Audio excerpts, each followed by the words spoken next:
Hi friends, നമ്മൾ ഈ ആഴ്ച മാർക്കറ്റിൽ വല്ലാത്തൊരു ഏറ്റക്കുറിച്ചുള്ളത് കണ്ടൊരു ഒരു വാരമാണ് കഴിഞ്ഞു പോയതല്ലേ. സോ എനിക്ക് നിങ്ങളോട് പറയാനുള്ള രണ്ട് കാര്യങ്ങളാണ് പ്രത്യേകിച്ച് ഇന്നുള്ളത്. സോ ഒന്നാമത്തെ കാര്യം, ഞാൻ ഈ മാർക്കറ്റ് താഴെ പോകുന്നതിന് മുമ്പ് ഏതാനും ദിവസങ്ങൾക്ക് മുമ്പ് ബെഞ്ച് മാർക്സ് എന്ന് പറയുന്ന എൻ്റെ ടെലഗ്രാമിൽ ഞാൻ മെസ്സേജ് കൊടുത്തു. മാർക്കറ്റ് വല്ലാതെ സ്ട്രെച്ചഡാണ്. ഈ റാലി ഞാൻ പ്രോഫിറ്റ് ബുക്ക് ചെയ്യുന്നതിന് വേണ്ടിയാണ് ഞാൻ ഉപയോഗിക്കുന്നത്. ഞാൻ എൻ്റെ സ്റ്റോക്സിൽ നിന്നും ഞാൻ പ്രോഫിറ്റ് ബുക്ക് ചെയ്ത് മാറി നിൽക്കാൻ ആഗ്രഹിക്കുന്നു. കാര്യം ക്യാഷാണ് ഈ മാർക്കറ്റിലെ കിങ്. കാര്യം മാർക്കറ്റ് താഴെ വരികയാണെങ്കിൽ നമ്മുടെ കയ്യിൽ ക്യാഷ് ഉണ്ടെങ്കിൽ നമുക്ക് ബെസ്റ്റ് റേറ്റിൽ സ്ട്രെച്ചഡ് മാർക്കറ്റിൽ ഹൈ പി വാല്യൂഷൻ സ്റ്റോക്സുകൾ താഴെ വരുമ്പോൾ നമുക്ക് തിരിച്ചു മേടിക്കാനുള്ള സാധ്യത കിട്ടുമെന്ന് പറഞ്ഞ് ഏതാനും ദിവസങ്ങൾക്ക് മുമ്പ് ഞാൻ മെസ്സേജ്, എന്നെക്കുറിച്ചുള്ളൊരു മെസ്സേജാണ് ഞാൻ ബെഞ്ച് മാർക്സ് എന്ന ടെലഗ്രാം ഗ്രൂപ്പിൽ കൊടുത്തത്. എത്ര പേര് കണ്ടെന്ന് എനിക്കറിയില്ല, ഫോളോ ചെയ്യുന്ന എനിക്കറിയില്ല.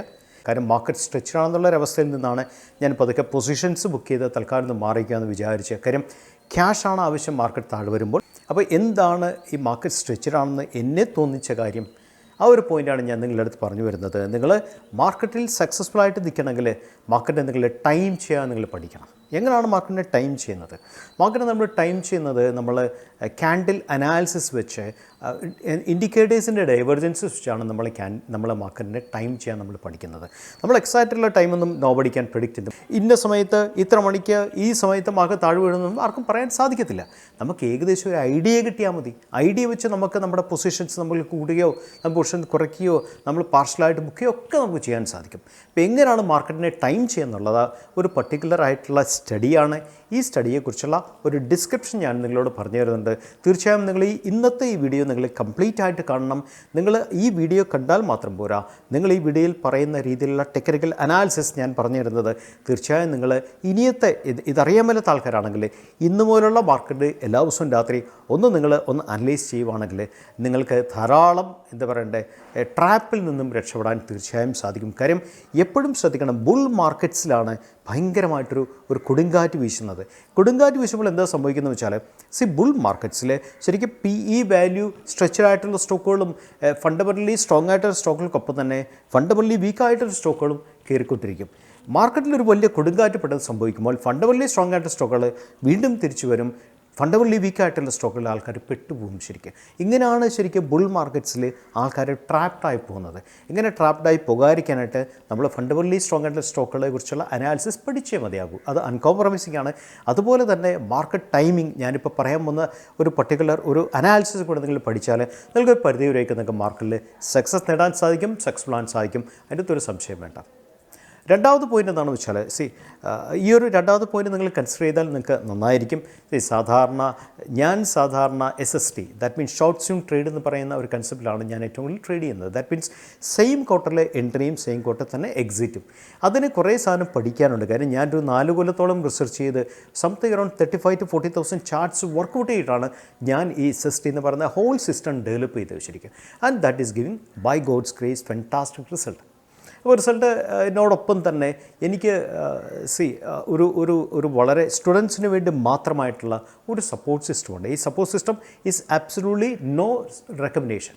ഞാനൊരു സെമി രജിസ്റ്റേർഡ് റിസർച്ച് അനലിസ്റ്റാണ്. എനിക്ക് റെക്കമെൻഡ് ചെയ്യാൻ സാധിക്കും. പക്ഷേ സ്റ്റുഡൻസിൻ്റെ റെക്കമെൻഡ് ചെയ്യുന്നതിൽ കാര്യമില്ല. സ്റ്റുഡൻസിൻ്റെ റെസ്പോൺസിബിലിറ്റിയാണ് നല്ല സ്റ്റോക്കുകളുടെ എൻട്രി, എക്സിറ്റ്, സ്റ്റോപ്പ് ലോസ്, ടാർഗറ്റൊക്കെ കണ്ടുപിടിക്കുക എന്നുള്ളത്.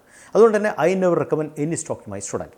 പക്ഷേ എനിക്കൊരു ഗ്രൂപ്പുണ്ട്. ഈ ഗ്രൂപ്പ് എന്ന് പറയുന്നത് ബേസിക്കലി ടോപ്പ് നോച്ച് സപ്പോർട്ട് സിസ്റ്റമാണ് കൊടുക്കുന്നത്. കാര്യം ക്ലാസിക് ഡിസ്കഷൻസ്, വളരെ ഡീറ്റെയിൽ ആയിട്ടുള്ള ഡിസ്കഷൻസ്, വളരെ ഡീറ്റെയിൽ ആയിട്ടുള്ള റിസർച്ച് റിപ്പോർട്ട്സ്, അങ്ങനെ പല ഡിസ്കഷനും റിപ്പോർട്ട്സും ഒക്കെയാണ് നമ്മൾ അതിൻ്റെ അകത്ത് ഷെയർ ചെയ്യുന്നത്. സ്റ്റുഡൻസിൻ്റെ ഓവറോൾ എൻഹാൻസ്മെൻറ്റിന് വേണ്ടിയാണ് നമ്മൾ ചെയ്യുന്നത്. കാര്യം ഒരു bunch of top notch students എന്ന് പറയുന്നത് എൻ്റെ ഒരു സങ്കല്പമാണ്. കാര്യം they should be able to profit during bull and bear market എന്നുള്ള കൺസെപ്റ്റിലാണ് ഞാൻ ബഞ്ച് ഓഫ് സ്റ്റുഡൻസിനെ ഡെവലപ്പ് ചെയ്യുന്നതും. So far I am successful by the grace of God. അപ്പോൾ നിങ്ങൾക്ക് ഇങ്ങനെ ടോപ്പ് ഡിസ്കഷൻസ് ഉള്ള റിസർച്ച് റിപ്പോർട്ട് ഷെയർ ചെയ്ത് നിങ്ങൾ ഓവറോൾ ഗ്രോത്തിനെ, ഓവറോൾ നോളജിനെ സപ്പോർട്ട് ചെയ്യുന്ന ഏതെങ്കിലും ഗ്രൂപ്പ് നിങ്ങൾക്ക് കണ്ടുപിടിക്കാൻ സാധിച്ചാൽ അത് നിങ്ങളുടെ കരിയറിലേക്ക്, നിങ്ങളുടെ എൻഹാൻസ്മെൻറ്റിലേക്ക് വളരെ അതിനെ സപ്പോർട്ട് ചെയ്യും. അങ്ങനെ ഗ്രൂപ്പ് ഉണ്ടോ ഇല്ലയോ എന്നൊന്നും എനിക്കറിയില്ല. എൻ്റെ ഗ്രൂപ്പ് ഞാൻ പൊസിഷൻ ചെയ്തിരിക്കുന്നത് ടോപ്പ് നോച്ച് ക്വാളിറ്റിയിലാണ്. ആ ഗ്രൂപ്പിൽ സോഫാ സ്റ്റുഡൻസ് മാത്രമേ ഉള്ളൂ. ഇടയ്ക്ക് നോൺ സ്റ്റുഡൻസിനെ കൂടെ ഞാൻ ആഡ് ചെയ്യാമെന്നൊക്കെ ഇടയ്ക്ക് വിചാരിച്ചു. പക്ഷേ എൻ്റെ ഇഷ്യൂ എന്താണെന്ന് വെച്ചാൽ, ഞങ്ങൾ ഷെയർ ചെയ്യുന്ന ലാംഗ്വേജ്, ഇപ്പോൾ ഞാനും സ്റ്റുഡൻസും ഷെയർ ചെയ്യുന്ന ലാംഗ്വേജ് നോൺ സ്റ്റുഡൻസിന് മനസ്സിലാക്കാനുള്ള ബുദ്ധിമുട്ട് പലപ്പോഴും വരും. കാരണം നമ്മുടെ ടെക്നിക്കൽ ടൈംസൊക്കെ കുറച്ച് വ്യത്യാസമാണ്. ഇപ്പം ഞാൻ എന്താ പറയണ്ടേ, യങ് ഒഡീസി എന്ന് പറഞ്ഞാലോ എക്സോഷൻ ഒഡീസി എന്ന് പറഞ്ഞാലോ സ്റ്റുഡൻസിന് മനസ്സിലാകും. പക്ഷേ നോൺ സ്റ്റുഡൻറ്റിന് അത് മനസ്സിലാകില്ല. പിന്നെ ഞാൻ കംപ്ലീറ്റ് നോൺ സ്റ്റുഡൻറ്റിനെ പഠിപ്പിക്കാനായിട്ട് ഞാൻ പ്രാക്ടിക്കലി ബുദ്ധിമുട്ടേണ്ടി വരും. That is practically not possible. അതുകൊണ്ടാണ് ഞാൻ സോഫാർ നോൺ സ്റ്റുഡൻസിനെ ആഡ് ചെയ്യേണ്ട എന്നുള്ള തീരുമാനത്തിൽ നിൽക്കുന്നത്. നിങ്ങൾക്ക് അങ്ങനെ എന്തെങ്കിലും ഒരു ഗ്രൂപ്പ് കണ്ടെത്താൻ സാധിച്ചാൽ that means based on top notch quality, based on top support system and absolutely not a recommendations ആയി നിങ്ങളുടെ ക്വാളിറ്റി, നിങ്ങളുടെ ഗ്രോത്ത്, നിങ്ങളുടെ നോളജ് എക്സ്പാൻഡ് ചെയ്യുക, വാസ്റ്റ് ആക്കുക. അതിനോടൊപ്പം തന്നെ റിസർച്ച് റിപ്പോർട്ട് നിങ്ങൾ കൂടുതൽ വായിക്കുക, നിങ്ങൾ തന്നെ റിസർച്ച് റിപ്പോർട്ട് ഡെവലപ്പ് ചെയ്യുക എന്നുള്ള ഒരു സപ്പോർട്ട് സിസ്റ്റത്തിൽ നിങ്ങൾക്ക് കിട്ടുവാണെങ്കിൽ അത് നിങ്ങളുടെ എക്സിസ്റ്റൻസിനെ, സപ്പോർട്ടിനെ, അല്ല മാർക്കറ്റിലെ സക്സസ്സിനെ ലോങ് ടൈമിൽ അത് ദാറ്റ് വിൽ വർക്ക് ഫെൻറ്റാസ്റ്റിക്കലി. ശരിക്കും ഞാൻ എൻ്റെ പല സ്റ്റുഡൻസും സാധാരണ ഞങ്ങൾ ഓരോ ക്വാർട്ടറും, ഞാൻ പറഞ്ഞല്ലോ ഞങ്ങൾ SST എന്നുള്ള സങ്കല്പത്തിലാണ് നമ്മൾ വർക്ക് ചെയ്യുന്നത്. ഒരു ക്വാർട്ടറിൽ തന്നെ എൻട്രി, അതേ ക്വാർട്ടറിൽ തന്നെ എക്സിറ്റ്. നെക്സ്റ്റ് ക്വാർട്ടർ നമ്മൾ ബേസിക്കലി ഫോക്കസ് ലിസ്റ്റാണ് വർക്ക് ചെയ്യുന്നത്. നെക്സ്റ്റ് ക്വാർട്ടർ റിസൾട്ടിൻ്റെ ബേസിൽ സെയിം ഡേ തന്നെ അല്ലെ പിറ്റേ ദിവസം തന്നെ നമ്മൾ ഓരോ റിസൾട്ട് വരുമ്പോഴും നമ്മൾ ഫോക്കസ് ലിസ്റ്റിലേക്ക് സ്റ്റോക്കിനെ ആഡ് ചെയ്തുകൊണ്ടിരിക്കും, നമ്മൾ ട്രേഡിൽ കയറിക്കൊണ്ടിരിക്കും. ശരിക്കും നമ്മളെ സിസ്റ്റം അതാണ്, വളരെ ഫാസ്റ്റാണ്, വളരെ ഡീപ്പാണ്, എന്നുള്ള സിസ്റ്റത്തിലാണ് നമ്മൾ വർക്ക് ചെയ്യുന്നത്. അപ്പം സാധാരണ റിസൾട്ട് സീസൺ സമാപിക്കുമ്പോൾ പല സ്റ്റുഡൻസും അവരുടെ ബെസ്റ്റ് പ്രോഫിറ്റ്സ് അവർ ഷെയർ ചെയ്യും. പല സ്റ്റുഡൻസും എന്നോട് ചോദിച്ചിട്ടുണ്ട്, യൂട്യൂബിൽ എന്നെ സപ്പോർട്ട് ചെയ്യുന്ന എൻ്റെ ഫ്രണ്ട്സ് ചോദിച്ചിട്ടുണ്ട്, എന്തുകൊണ്ട് ഇങ്ങനത്തെ ടോപ്പായിട്ടുള്ള ഒരു ഡ്രീം ലൈക്ക് ഫിഗേഴ്സ് ആയിട്ടുള്ള ആ ഒരു എന്താ പറയുക സ്ക്രീൻഷോട്ട്സ് യൂട്യൂബിൽ കാണിച്ചുകൂടാ. തീർച്ചയായും ഞാൻ so far I never done that. കാര്യം എന്താണെന്ന് വെച്ചാൽ ഈ സ്റ്റോക്കിൽ വരിക, ബെസ്റ്റായിട്ട് ട്രേഡ് ചെയ്യുക എന്ന് പറയുന്നൊരു ഡെസ്റ്റിനിയാണ് ശരിക്കും. അത് നമ്മൾ കുറേ ആൾക്കാർ ഇങ്ങനെ നമ്മുടെ പ്രോഫിറ്റ് ഷീറ്റ്സ് കാണിച്ചുകൊണ്ടോ അല്ലാത്തതുകൊണ്ടൊന്നും ഡെസ്റ്റിനിയെ നമുക്ക് മാറ്റാൻ സാധിക്കത്തില്ല. That's A clear destiny. എൻ്റെ ക്ലാസ്സുകളൊക്കെ തന്നെ വളരെ ഡീപ്പായിട്ടുള്ള ക്ലാസ്സുകളാണ് ഞാൻ പോകുന്നത്.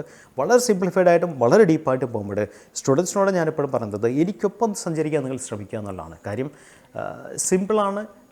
Not everybody is destined to learn from me എന്നുള്ള ആണ് ഏറ്റവും വലിയ എന്നെ സംബന്ധിച്ചുള്ളൊരു കാര്യം. സോ ഇങ്ങനത്തെ ഗ്രൂപ്പ്സ് നിങ്ങൾക്ക് കണ്ടെത്താൻ സാധിച്ചാൽ, അതിൻ്റെ നിങ്ങൾക്ക് ജോയിൻ ചെയ്യാൻ സാധിച്ചാൽ അത് നിങ്ങളെ വളരെ സേഫ് ഗാർഡ് ചെയ്യും, നിങ്ങളെ പ്രൊട്ടക്റ്റ് ചെയ്യും, നിങ്ങളുടെ നോളജിനെ എൻഹാൻസ് ചെയ്യും. തീർച്ചയായും നിങ്ങളെ തന്നെ ഗ്രൂപ്പിനെ കണ്ടുപിടിക്കാൻ ശ്രമിക്കുക എന്നുള്ളതാണ് എൻ്റെ രണ്ടാമത്തെ റിക്വസ്റ്റ്. നമുക്ക് വീഡിയോയിലേക്ക് നമുക്ക് കിടക്കാം. ഹായ് ഫ്രണ്ട്സ്, നമ്മളെങ്ങനെയാണ് മാർക്കറ്റിൻ്റെ ടൈമിംഗ് ഏകദേശം മനസ്സിലാക്കാൻ സാധിക്കുന്നുള്ളതിൻ്റെ ഒരു എക്സാമ്പിളാണ് നിങ്ങളെ കാണിക്കുന്നത്. നമുക്ക് എക്സ്ട്രാ ടൈം ഈ പറഞ്ഞാൽ ഇന്ന ദിവസം ഇത്ര മണിക്ക് മാർക്കറ്റ് താഴെ പോകുന്നതും നോ ബഡി ക്യാൻ പ്രെഡിക്റ്റ്. പക്ഷേ നമുക്ക് ഏകദേശം ഒരു ഐഡിയ ഒക്കെ നമുക്ക് ഡെവലപ്പ് ചെയ്യാൻ സാധിക്കും. ഏകദേശം ഒരു ഐഡിയ കിട്ടിയാൽ മതി, നമുക്ക് നമ്മുടെ ട്രേഡ്സിനെ അതനുസരിച്ച് നമുക്ക് മാനുവർ ചെയ്യാൻ സാധിക്കും. അപ്പം നമ്മളുടെ ഒരു ഐഡിയയിലേക്കാണ് നമ്മളിന്ന് കിടക്കുന്നത്. എൻ്റെ മുമ്പിൽ നിഫ്റ്റി 50യുടെ ചാർട്ടാണുള്ളത്. അതിനകത്ത് നിഫ്റ്റി 50യുടെ ചാർട്ടിനോടൊപ്പം തന്നെ എൻ്റെ മുമ്പിലുള്ളത് RSI ആണ്, MACD ആണ്. നമ്മളെപ്പോഴും ശ്രദ്ധിക്കണം, ബേസിക്കലി MACD അല്ലെങ്കിൽ ബാക്കിയുള്ള ഇൻഡിക്കേറ്റേഴ്സ് ഒക്കെ ശരിക്കും പറഞ്ഞാൽ അത് ട്രെൻഡിങ് മാർക്കറ്റിലാണ് ഏറ്റവും ബെസ്റ്റ് സിഗ്നൽസ് കൊടുക്കുന്നത്. മാർക്കറ്റ് ട്രെൻഡിങ് അല്ലെങ്കിൽ സിഗ്നൽസും വീക്ക് ആയിരിക്കും. അപ്പോൾ ട്രെൻഡിങ് മാർക്കറ്റ് ആണെങ്കിൽ ഈ സിഗ്നൽസൊക്കെ ഒരു പരിധിവരെയൊക്കെ നമുക്ക് ഫോളോ ചെയ്യാവുന്ന കാര്യമേ ഉള്ളൂ. അപ്പം ഞാനിപ്പോൾ നിങ്ങളുടെ മുമ്പിൽ ഡേ ടൈം ഫ്രെയിം ആണുള്ളത്. ഡേ ടൈം ഫ്രെയിം അനാലിസിസിൽ നമ്മൾ ഓരോ ക്യാൻഡിൽ ബൈ ക്യാൻഡിൽ നമ്മൾ അനലൈസ് ചെയ്യേണ്ട അത്യാവശ്യമാണ്. നമുക്ക് കാണാൻ സാധിച്ചു വലിയൊരു ട്രെൻഡ് അല്ലേ, ഇത് ഈ ഭാഗത്തുനിന്ന് ട്രെൻഡ് സ്റ്റാർട്ട് ചെയ്ത് ഈ ലെവലിൽ ഒരു ട്രെൻഡ് പോയി. നിങ്ങൾ മനസ്സിലാക്കേണ്ട വലിയൊരു കാര്യം എന്താണെന്ന് വെച്ചാൽ ഒരിക്കലും ട്രെൻഡ് ഇതിങ്ങനെ പോകത്തില്ല. അതിനെ പരാബോളിക് എന്ന് പറയും. പരാബോളിക് എപ്പോഴും ഡേഞ്ചറസ് ആയിട്ടുള്ള ട്രെൻഡാണ്. നമ്മൾ പരാബോളിക് നമ്മൾ ഒരിക്കലും ഫോക്കസ് ചെയ്യാൻ പാടില്ല. ട്രെൻഡ് എപ്പോഴും സ്ട്രോങ് ആയിരിക്കണം, ഹെൽത്തി പുൾ ബാക്സ് വേണം, ഒരു കയറ്റത്തിൻ്റെ ഒരു ഇറക്കം വേണം. ഇങ്ങനെയാണ് ട്രെൻഡ്സ് സ്റ്റാർട്ട് ചെയ്യുന്നത്, അല്ല ട്രെൻഡ്സ് ഇങ്ങനെയാണ് കണ്ടിന്യൂ ചെയ്യുന്നത്. നമ്മൾ ഇതിനകത്ത് ശ്രദ്ധിക്കേണ്ട വലിയൊരു കാര്യം എന്ന് വെച്ചാൽ നമ്മൾ ട്രെൻഡ്സിനോടൊപ്പം തന്നെ നമ്മൾ ക്യാൻഡിൽസിൻ്റെ സൈസ്, ക്യാൻഡിൽസിൻ്റെ വിക്സ് എവിടെ ഡെവലപ്പ് ചെയ്യുന്നു, ക്യാൻഡിൽസ് എങ്ങനെയാണ് എന്ന് വെച്ചാൽ ഗ്യാപ്പ് അപ്പാണോ ഗ്യാപ്പ് ഡൗൺ ആണോ ഫോം ചെയ്യുന്നത്, ക്യാൻഡിൽസിൻ്റെ എഗൻസ്റ്റ് ആയിട്ടുള്ള വോളിയം എന്താണെന്നുള്ളതും കൂടെ നമ്മൾ മനസ്സിലാക്കണം. നമ്മളിപ്പോൾ ഇവിടെ നോക്കാൻ നേരത്തെ ടോപ്പ് ട്രെൻഡ് നിഫ്റ്റി പോകുമ്പോൾ നമ്മൾ മനസ്സിലാക്കേണ്ട കാര്യം EMA 50 വേണ്ട, നമ്മൾ 20 ഇടാം. ശ്രദ്ധിക്കേണ്ട കാര്യം ഈ ലെവൽ വെച്ചൊക്കെ ശരിക്കും പറഞ്ഞാൽ ഈ ലെവലൊക്കെ നിഫ്റ്റി ഓവർ സ്ട്രെച്ച്ഡ് ആയി എന്ന് പറയാൻ സാധിക്കും. നമ്മൾ ശ്രദ്ധിക്കേണ്ട വലിയൊരു കാര്യം എന്താണെന്ന് വെച്ചാൽ നിഫ്റ്റി ഈ ലെവലെത്തിയതിന് ശേഷമാണ് നിഫ്റ്റി താഴെ പോയത്. നിങ്ങൾ ശ്രദ്ധിക്കണം, ഇത് രണ്ടും ജെറോം പവലിൻ്റെ ആ പ്രസ്താവനയുടെ പുറത്ത് വന്ന രണ്ട് ക്യാൻഡിൽസാണ്. അമേരിക്കയിൽ ഇനി എന്താ പറയണ്ടേ ഇൻട്രസ്റ്റ് റേറ്റ് കുറയ്ക്കാൻ പോകുന്നു, ഒരു പക്ഷേ 2024 അതിനുള്ള സാധ്യതകളുണ്ടെന്നൊക്കെ പറഞ്ഞ് പുള്ളി വളരെ സപ്പോർട്ടീവായിട്ടൊരു പ്രസംഗം പുള്ളി പറഞ്ഞിരുന്നു. അതിൻ്റെ പുറത്താണ് ശരിക്കും ഇവിടുന്ന് താഴെ വരേണ്ട നിഫ്റ്റി ഇവിടുന്ന് മീൻ ഡെറിവേഷൻ, ശരിക്കും മീൻ ഡെറിവേഷൻ എന്ന് പറഞ്ഞാൽ വലിയ കൺസെപ്റ്റാണ് വർക്ക് ചെയ്യുന്നത്. EMA 20 നിന്നും അകന്ന് പോയിട്ട് തിരിച്ച് EMA 20 വരണം. പക്ഷേ എന്ത് സംഭവിച്ചു? ജെറോം പൗളിൻ്റെ US പ്രസംഗം കൊണ്ട്, ഫെഡിൻ്റെ പ്രസംഗം കൊണ്ട് തന്നെ വീണ്ടും 2 ക്യാൻഡിൽ അത് ടോപ്പ് മൊമെൻറ്റത്തിലേക്ക് കയറിപ്പോയി. ഗ്യാപ്പ് അപ്പ് കാണിക്കുന്ന മൊമെൻറ്റത്തിനെയാണ്. പക്ഷേ എന്താ സംഭവിച്ചതെന്ന് വെച്ചാൽ മൊമെൻറ്റം കഴിഞ്ഞതിന് ശേഷം വീണ്ടും ഒരു ഡോജി ക്യാൻഡിൽ വന്നു. That means buyers are confused. അതിന് പിറ്റേ ദിവസം ഒരു ഡോജി ക്യാൻഡിൽ വന്നു. വീണ്ടും ബയേഴ്സ് കൺഫ്യൂസ്ഡ് ആണ്. അപ്പോൾ 2 ദിവസം ബയേഴ്സ് കൺഫ്യൂസ്ഡ് ആയി. കാര്യം എന്ന് വെച്ചാൽ ഓവർ സ്ട്രെച്ചഡ് ആയി കഴിഞ്ഞു സോഫാർ. നിഫ്റ്റി PE ഈ സമയത്തൊക്കെ ക്ലോസ് ടു 23 ആണ്. നിഫ്റ്റിയിൽ എപ്പോഴും അല്ലെങ്കിൽ ഇന്ത്യൻ മാർക്കറ്റ്സിൽ എപ്പോഴും ബെസ്റ്റ് ബൈ കിട്ടുന്നത് സംതിങ് അറൌണ്ട് 17, 18, 19, 20 ബിലോ 20 എപ്പോഴും ബെസ്റ്റ് വാല്യുവേഷൻ വെച്ചുള്ള ബൈ നമുക്ക് കിട്ടുന്നത്. ഇവിടെ എന്താ സംഭവിച്ചതെന്ന് വെച്ചാൽ ഇവിടെ ഈ 2 ക്യാൻഡിൽസും ഡോജി ക്യാൻഡിലായിട്ട് മൂന്നാമത്തെ ക്യാൻഡിൽ സ്ട്രോങ് ബുള്ളിഷ് എൻഗൾഫിംഗ് വന്നു, നേരെ താഴെ പോയി. നമ്മൾ EMA 20 തൽക്കാലം ഓഫ് ചെയ്യാം. പക്ഷേ ഇതൊക്കെ നമുക്ക് നേരത്തെ ഒരു ഐഡിയ എങ്ങനെയാണ് നമ്മൾ എടുക്കുന്നതാണ് നമ്മളിവിടെ പറയാൻ പോകുന്നത്. നമ്മൾ ഫസ്റ്റ് പോകേണ്ടത് low time ഫ്രെയിമിലാണ്.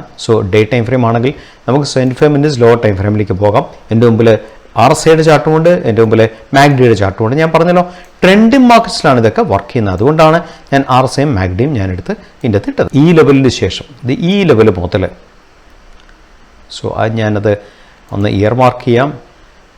From this level, ഈ ലെവൽ മുതൽ ഈ ലെവൽ വരെ എന്താ സംഭവിച്ചേ?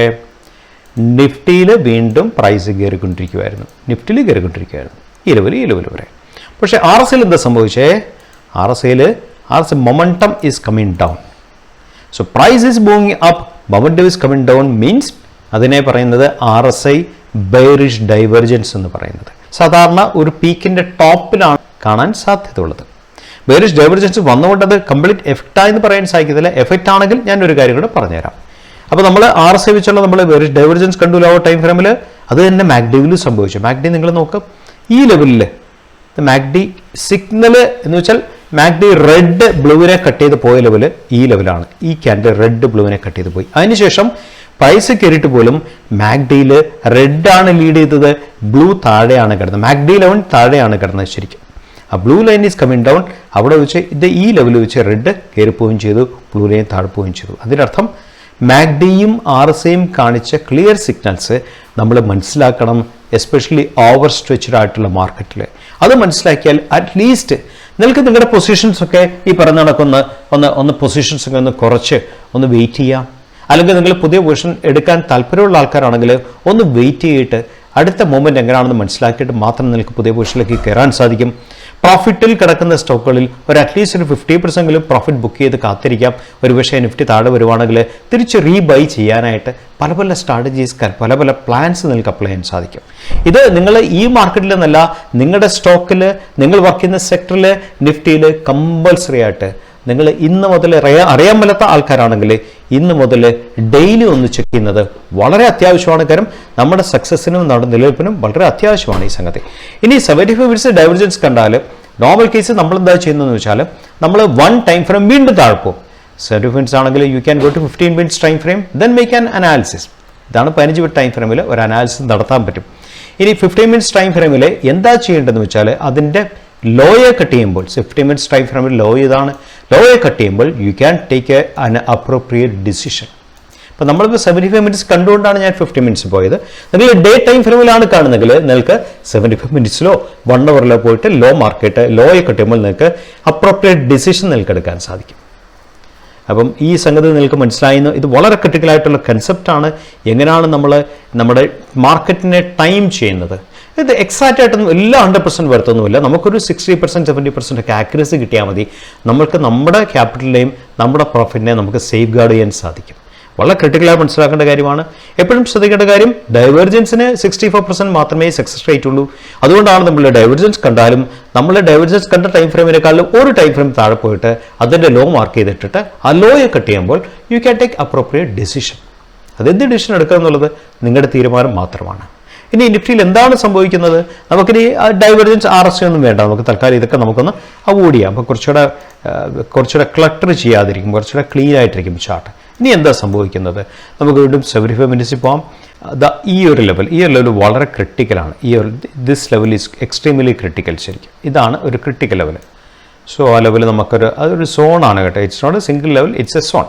ഇനിയിപ്പോൾ നമ്മൾ കാണുന്നത് എന്താണ്? നിഫ്റ്റി ഇവിടുന്ന് ഒരു ബ്രേക്ക് ഔട്ട് കൊടുത്ത് കയറിപ്പോയി, തിരിച്ചത് കട്ട് ചെയ്ത് താഴെ വന്നു, തിരിച്ച് പുൾ ബാക്കിൽ ആ ലെവലിൽ Nifty is phasing A resistance. Nifty ഇവിടെ റെസിസ്റ്റൻസ് ഫേസ് ചെയ്യുന്നുണ്ട്. നമുക്കറിയില്ല ഇനി നാളെ സാധനം കയറിപ്പോകുമോ ഇറങ്ങിപ്പോകുമോ എന്നൊക്കെ ഉള്ളത് ഫ്യൂച്ചർ ഡിസൈഡിങ് കാര്യമാണ്. അതൊന്നും നമ്മുടെ കയ്യിലല്ല. ഒബ്സർവ് ചെയ്യുക, ഫോക്കസ് ചെയ്യുക, നമ്മുടെ പ്ലാൻസിനെ, നമ്മുടെ സ്ട്രാറ്റജീസിനെയും എങ്ങനെ മാർക്കറ്റ് റെസ്പോണ്ട് ചെയ്യുന്നു അതനുസരിച്ച് മാറ്റി മാറ്റി നമ്മൾ കൊണ്ടുപോവുക. ക്യാപിറ്റലിനെ പ്രൊട്ടക്റ്റ് ചെയ്യുക, നമ്മുടെ പ്രോഫിറ്റിനെ പ്രൊട്ടക്റ്റ് ചെയ്യുക എന്നുള്ളതാണ് ഇങ്ങനത്തെ അനാലിസിസ് നമ്മൾ മനസ്സിലാക്കേണ്ട ഏറ്റവും വലിയ കാര്യം. ഇതിൻ്റെ അകത്ത് ശ്രദ്ധിക്കേണ്ട കാര്യം എന്താണെന്ന് വെച്ചാൽ നമ്മളിപ്പോൾ ഡൈവേർജൻസ് നമ്മൾ 75 മിനിറ്റ്സ് ആൻഡ് 15 മിനിറ്റ്സ് ആയിട്ട് വർക്ക് ചെയ്തത്. ഇതിനേക്കാളും പവർഫുള്ളാണ് ഹയർ ടൈം ഫ്രെയിം ഡൈവേർജൻസസ്. കാര്യം വെച്ചാൽ നമ്മളിപ്പോൾ ഡെയിലി കിട്ടുന്നു, നമ്മൾ ലോ ടൈം ഫ്രെയിം 75 മിനിറ്റ്സിലോ 1 അവറിലോ പോയി നമ്മൾ ഇയർ മാർക്ക് ചെയ്തിട്ട് നമ്മൾ അവിടെ നിന്ന് ലോ കട്ട് ചെയ്യുമ്പോൾ നമ്മളൊരു ഡിസിഷൻ എടുക്കുന്നു എന്നുള്ളത് ഹയർ ടൈം ഫ്രെയിം വർക്ക് ചെയ്യുമ്പോൾ കുറച്ചുകൂടെ പവർഫുള്ളാണ്. ഡൈവേർജൻസസിന് നോർമലി 64% മാത്രമേ ഉള്ളൂ സക്സസ് റേറ്റ്. ഇപ്പോൾ ഡൈവേർജൻസ് കണ്ടുകൊണ്ട് നമ്മൾ നമ്മൾ പെട്ടെന്നൊരു ആക്ഷൻ എടുക്കാൻ പാടില്ല. ഡൈവേർജൻസ് എഫക്റ്റീവായിട്ട് വർക്ക് ചെയ്യുന്നുണ്ട് എന്നൊരു ഒരു കൺഫർമേഷൻ കിട്ടുമ്പോഴാണ് നമ്മൾ നമ്മുടേതായിട്ടുള്ള പ്ലാൻസിലേക്ക് നമ്മൾ പോകാവുള്ളൂ. അതുകൊണ്ടാണ് ഞാൻ പറഞ്ഞത് ലോവർ ടൈം ഫ്രെയിം കിട്ടുന്ന ഡൈവേർജൻസിനേക്കാളും കുറച്ചുകൂടെ പവർഫുള്ളാണ് ഹയർ ടൈം ഫ്രെയിം ഡൈവേർജൻസസ് നമുക്ക് കിട്ടിയാൽ. ഡൈവേർജൻസ് തന്നെ പല ടൈപ്പ് ഡൈവേർജൻസസ് ഉണ്ട്. ഇപ്പോൾ നമ്മൾ കണ്ട ബെയറിഷ് ഡൈവേർജൻസ് ആണ്. ബെയറിഷ് ഡൈവേർജൻസിൽ നിന്നും പോസിറ്റീവ് ഡൈവേർജൻസിലേക്ക് മാറാം, നമുക്ക് പറയാൻ പറ്റില്ല. അതുപോലെ ബെയറിഷ് ഡൈവേർജൻസിൽ നിന്നും കുറേ കൂടി നെഗറ്റീവ് ഡൈവേർജൻസിലേക്ക് മാറാൻ സാധിക്കും. പോസിറ്റീവ് ഡൈവേർജൻസ് ഡബിൾ സീറ്റ് എന്നുള്ള കൺസെപ്റ്റിലേക്ക് മാറാൻ സാധിക്കും. അതാണ് ഞാൻ പറഞ്ഞ പോസിറ്റീവ് ഡൈവേർജൻസ് എന്നുള്ള കൺസെപ്റ്റ്. നമ്മൾ ബെയറിഷ് ഡൈവേർജൻസിൽ നിന്നും നമ്മൾ ഡബിൾ സീറ്റ് എന്നുള്ള കൺസെപ്റ്റാണ് പോസിറ്റീവ് ഡൈവേർജൻസ് എന്നുള്ള കൺസെപ്റ്റ്. അതുപോലെ തന്നെ ഹിഡൻ ഡൈവേർജൻസസ് ദർ ആർ 2 ടൈപ്സ് ഉണ്ട്. ഇതെല്ലാം വർക്ക് ചെയ്യുന്നൊരു മാർക്കറ്റിലാണ് നമ്മളിപ്പോൾ നിൽക്കുന്നത്. ഫ്രണ്ട്സ്, നിങ്ങൾ ഈ വീഡിയോ കണ്ടു കാണുമെന്ന് ഞാൻ വിശ്വസിക്കുന്നു. ഈ വീഡിയോ പറഞ്ഞ കാര്യങ്ങൾ അക്ഷരാർത്ഥത്തിൽ നിങ്ങൾ once in 3 days അല്ലെങ്കിൽ once in a week എന്നൊക്കെ ചെയ്യാൻ സാധിച്ചാൽ തീർച്ചയായും നിങ്ങൾക്ക് you will get fantastic result. ഒരു സംശയമില്ല. പക്ഷേ പ്രാക്ടീസാണ് ഏറ്റവും വലിയ കാര്യം. മനസ്സിലാക്കുക എന്നുള്ള ഏറ്റവും വലിയ കാര്യം. പ്രാക്ടീസ് ചെയ്യുക.